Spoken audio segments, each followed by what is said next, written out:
चलिए क्वेश्चन देखते हैं। 2 uniform string of mass per unit length mu and 4 mu and length L and 2L respectively are joined at point O and tied at two fixed ends P and Q as shown in the figure. The strings are under uniform tension T. If we define the frequency mu naught is equal to 1 by 2L into under root of T by mu, which of the following statements are correct? पहले statement में क्या दिया? With the node at O, the minimum frequency of vibration of the composite string is mu naught. Composite string का case है, tension same दिया है and उनकी जो है फ्रीक्वेंसी ऑफ वाइब्रेशन निकालनी है हमें, मिनिमम फ्रीक्वेंसी। देखिए दोनों जो है, दोनों part they should vibrate with the same frequency, otherwise it will break at point O. अगर ये अलग फ्रीक्वेंसी से ऑपरेट कर रही है, ये अलग, तो it will break at point O. Both has to vibrate with the same frequency. पहली कंडीशन तो यही होती है। तो F1 is equal to F2।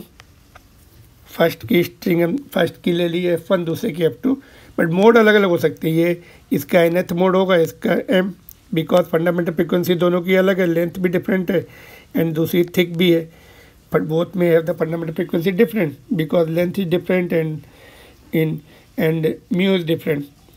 तो लेट्स सी कौन सा मोड दोनों का मैच करेगा। तो F1 फर्स्ट वाले की सपोज nth मोड है, n times of fundamental frequency, यहाँ से फर्स्ट की n times of fundamental frequency which will be 1 by 2L into root of T by mu. Second का m मोड ले लेते हैं, 1 बाई 2 टाइम्स ऑफ 2L, उसकी length 2L दी है और T म्यू दिया है 4 म्यू।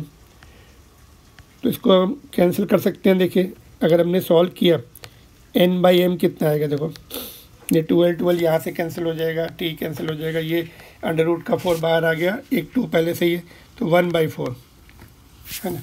इसका मतलब ये होगा अगर ये फर्स्ट मोड में ऑपरेट कर रहा है तो इस सेकंड वाली string has to operate in fourth mode to match with the frequency such that frequency of both are equal, है ना। अगर ये सेकंड मोड है तो इसका 8 हो जाएगा। ऑलराइट, तो मिनिमम फ्रीक्वेंसी के लिए हमें, मिनिमम फ्रीक्वेंसी के लिए first has to operate, minimum frequency की बात हो रही है नहीं, यहाँ पे देखो first has to vibrate in the fundamental mode, ऐसा, ठीक है। तो फर्स्ट का फंडामेंटल मोड निकाल लेते हैं 1 है ना, पहले का मोड N1 को 1 ही ले लेते हैं। फंडामेंटल फ्रीक्वेंसी ले रहे हैं उसकी, F0 बोल सकते हैं उसको, 1/2L T बाई म्यू, और यही तो इन्होंने म्यू नॉट दी हुई है ना, it is mu naught. Minimum possible frequency of the system has to be this, है ना, ये वाली, इसी मोड से, अदरवाइज इससे छोटा लूप तो मतलब इससे नीचे जा ही नहीं सकते। Single loop has to be there for minimum frequency, but इसका फोर्थ मोड होना पड़ेगा फिर इसको, है ना। तो फोर्थ मोड में okay, option 1 is correct, A is correct, and now second has to operate with the fourth mode. Fourth mode में 4 लूप बनेंगे ऐसे, ठीक है, इस तरह से। मिनिमम पॉसिबल फ्रीक्वेंसी, इसका फोर्थ हार्मोनिक इसके फंडामेंटल फ्रीक्वेंसी के बराबर, क्योंकि इसकी फंडामेंटल फ्रीक्वेंसी कम होगी। It has to operate, it has to vibrate faster to match with it, है ना। ऑलराइट, तो इसकी फंडामेंटल फ्रीक्वेंसी, इसका fourth harmonic will match and that will be the minimum frequency mu naught. और इसी से रिलेटेड सी पॉइंट भी है, देखिए, when the composite string vibrate at the minimum frequency with a node at O, it has 6 nodes including the ends node. तो count कर लेते हैं अभी, 1 2 3 4 5 6, तो सी भी ऑप्शन करेक्ट है। अभी बी एंड डी चेक करेंगे। बी के लिए क्या बोला उन्होंने, with the anti node at O. अभी ओ पर एंटी नोड बनाना है, इस तरह से कुछ,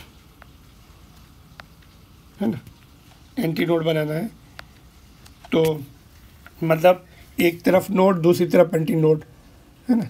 तो ये it is the case of other case हो गया, है ना। एक एंड पे एंटी नोड बनना है तो उसमें जो है फार्मूला डिफरेंट हो जाएगा, तो फिर भी लेकिन फ्रीक्वेंसी तो सेम रहेगी इनकी। Frequency, they both have to operate with the same frequency, otherwise it is going to break at the joint.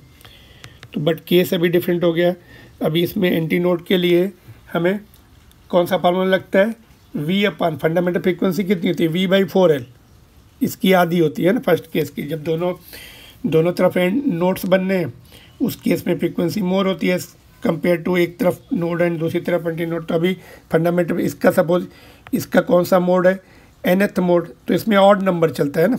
First mode में सेकंड मोड जो मिलता है 3 times, then 5 times fundamental frequency and so on. तो इसमें odd multiple of fundamental frequency मिलते हैं, इसलिए number कैसे लिखना पड़ेगा इसमें, 2n+1 times of fundamental frequency which will be 1/2L into √T/μ। और इसका भी ऑड नंबर 2m+1, ये भी ऑड मोड्स में, तो 1/2 टाइम्स ऑफ 2L T/4μ। तो इसको भी अगर हम सिंप्लीफाई करें पहले जैसा, तो इट विल बी 2n+1 upon 2m+1 equal to 1/4 आ रहा है ये, क्योंकि ये सब कैंसिल हो जाएंगे और नीचे इधर 1/4 बचेगा। तो नाउ इसमें देखिए पहला, अच्छा n एंड m क्या होंगे, n has to be from 0, 1, 2, 3 first mode के लिए n हैज़ टू बी 0। ऐसे ही m का भी, m has to be 0 for first mode and then full numbers. तो ये देखो अगर हम ये वैल्यू पुट करके देखें तो नीचे हमेशा ऑड नंबर आएंगे, this represent the odd numbers. ये तो 1 आ गया, तो यहाँ पर 3 या 5 होना चाहिए था एंड ऑड नंबर होना चाहिए, बट इट इज़ 4, तो विच इज़ नॉट पॉसिबल। ये वैल्यू पुट करेंगे तो 4 विल नेवर कम। तो we cannot get for this situation, we cannot get the what is called first mode of this and fourth of this, है ना। तो it has to be odd modes, है ना, तो odd number आना चाहिए था, तो बी इज़ नॉट पॉसिबल, है ना।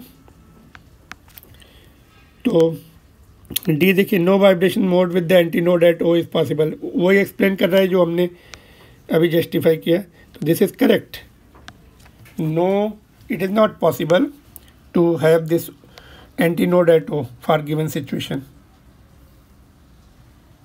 Alright, therefore B is incorrect, D is correct. Alright, hope it is clear to you. Moving on to the next question now.